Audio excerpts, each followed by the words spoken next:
ఏర్పడ్డ తర్వాత ఈరోజు చిన్నపిల్లని అడిగినా నీటికి పల్లం ఎట్లా తెలుసో అట్లాగే రైతులకు ఎవరేం చేసిండ్రు నిజం యావత్ తెలంగాణకు చిన్నపిల్లల నుంచి మొదలు పెడితే పండు ముసలి వాళ్ళ దాకా అందరికీ తెలుసు.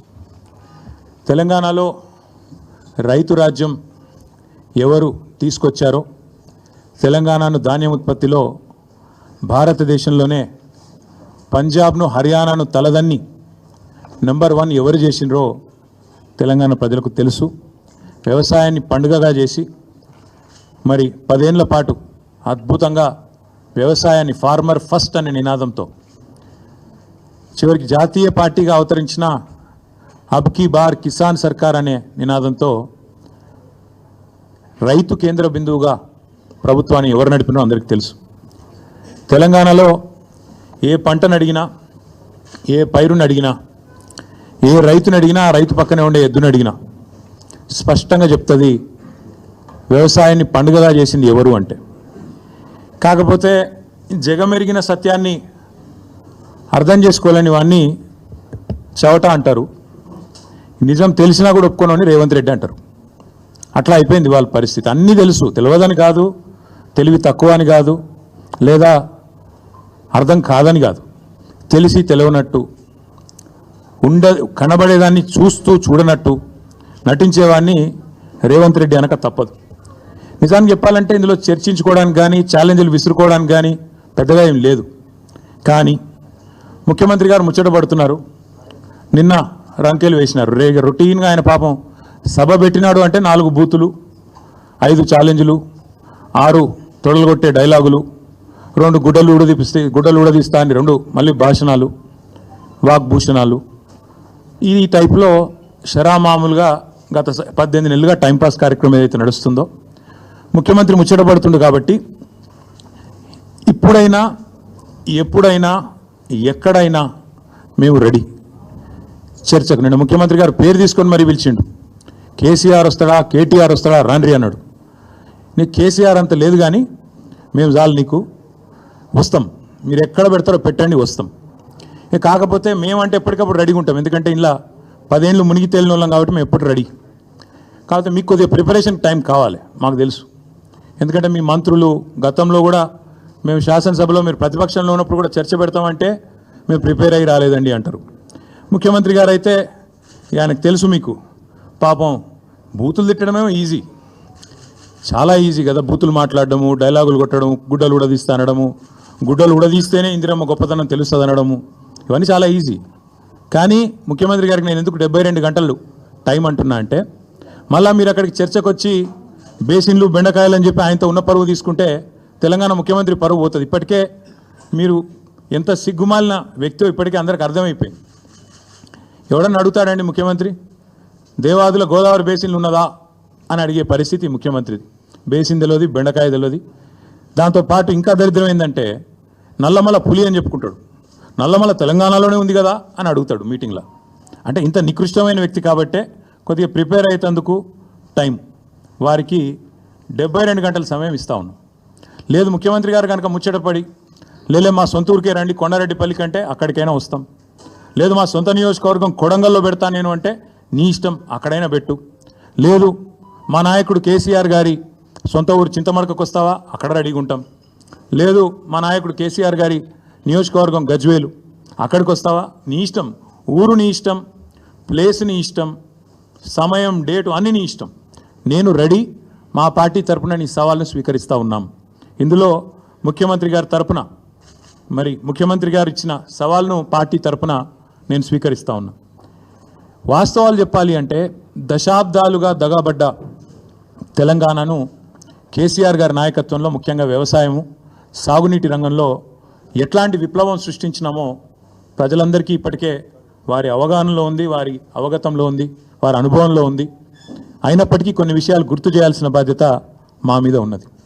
ఆనాడు సమైక్య రాష్ట్రంలో తెలంగాణను నీళ్ళు ఇవ్వక ఎండబెట్టినారు కాబట్టే, కరెంట్ ఇవ్వక కాల్చక తిన్నారు కాబట్టే తెలంగాణ ఉద్యమం పుట్టింది.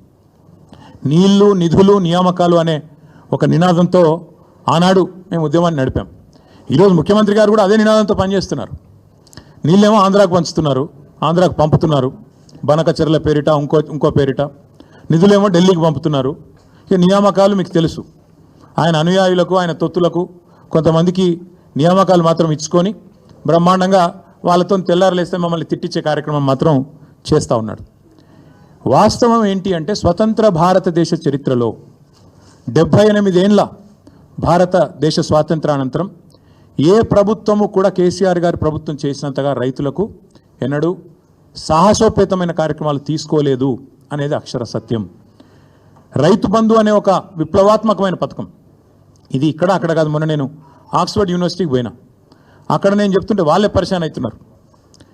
దాదాపు $9 బిలియన్ 70 లక్షల మంది రైతుల ఖాతాల్లో 11 విడతలుగా వేసినాము. Direct benefit transfer farm input program called Rythu Bandhu అని చెప్తుంటే ఆక్స్ఫర్డ్లోని అధ్యాపకులు, ఆక్స్ఫర్డ్లోని అక్కడి విద్యార్థులు కూడా ఇది నిజమేనా అన్నట్టు అబ్బురపడి చూస్తూ ఉన్నారు.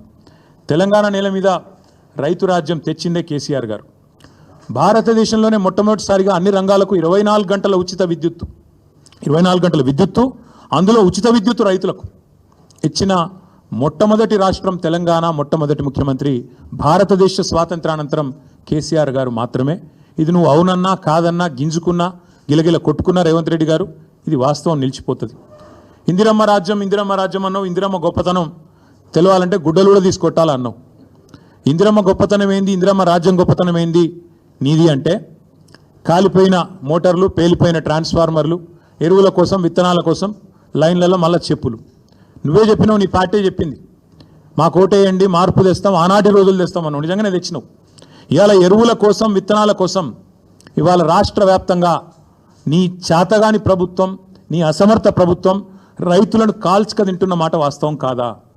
నిన్నగాక మన కొమరం భీం జిల్లాలో అక్కడ సిర్పూర్ అనుకుంటా అక్కడ ఊరు, అక్కడ వేల మంది ఆల్మోస్ట్ యుద్ధాలు చేసే పరిస్థితి ఒక ఎరువు బస్తా కోసం వచ్చిన మాట వాస్తవం కాదా?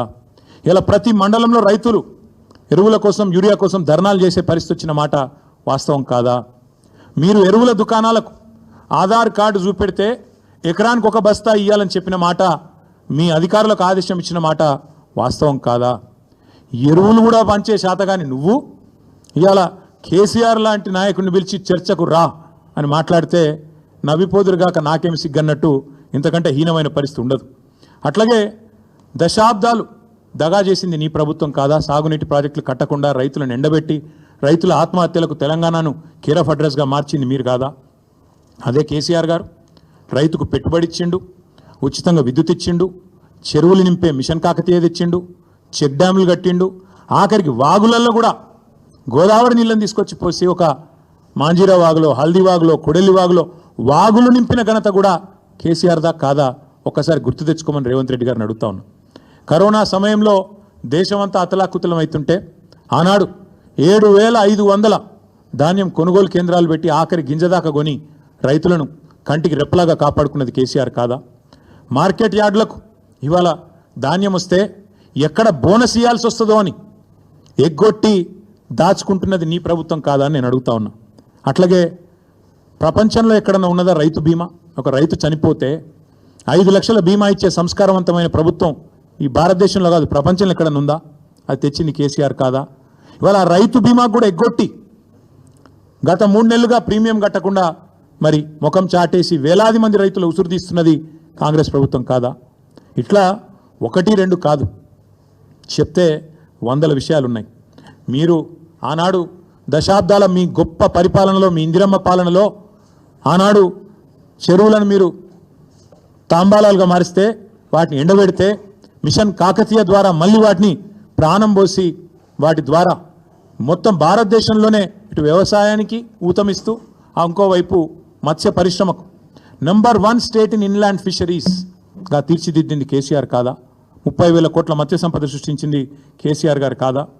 ఏపీకి, ఆంధ్రప్రదేశ్కి ఉమ్మడి రాష్ట్రంలో కిందికి గోదావరి గలగలా తరలిపోతుంటే, ఇంకోవైపు కృష్ణమ్మ బిరబిరా పారిపోతుంటే ఆరతులు పట్టింది నీ పార్టీ, కిందికి నీళ్లను తీసుకుపోయింది నీ పార్టీ. కానీ పోరాడి తెలంగాణ సాధించి ఇవాళ తెలంగాణను ఆనాడు దాశరథి గారు చెప్పినట్టు ఒక్కొక్క బొట్టు నీటి బొట్టును ఒడిసిపట్టి 1,00,00,000 ఎకరాల మాగాణంగా చేసింది కేసీఆర్ కాదా? ఇది తెలియదా ప్రజలకు? 2014 ముందు తెలంగాణ ధాన్యం ఉత్పత్తి ఎంత, 2023లో తెలంగాణ ధాన్యం ఉత్పత్తి ఎంత, ఇది తెలియదా? ఇవాళ బనకచర్ల ద్వారా మీ గురువు గారు చంద్రబాబు నాయుడు గారు తెలంగాణ రైతుల గొంతు కోసి మరి గోదావరి నీళ్లను మళ్ళీ కిందికి తీసుకుపోయే ప్రయత్నం చేస్తుంటే మీరు ఎట్లా వంతబాడుతున్నారో తెలంగాణ సమాజం చూస్తలేదా? తెలంగాణ రైతాంగం చూస్తలేదు అనుకుంటున్నారా?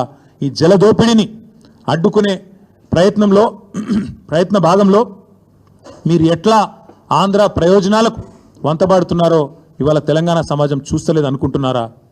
ఒక్కసారి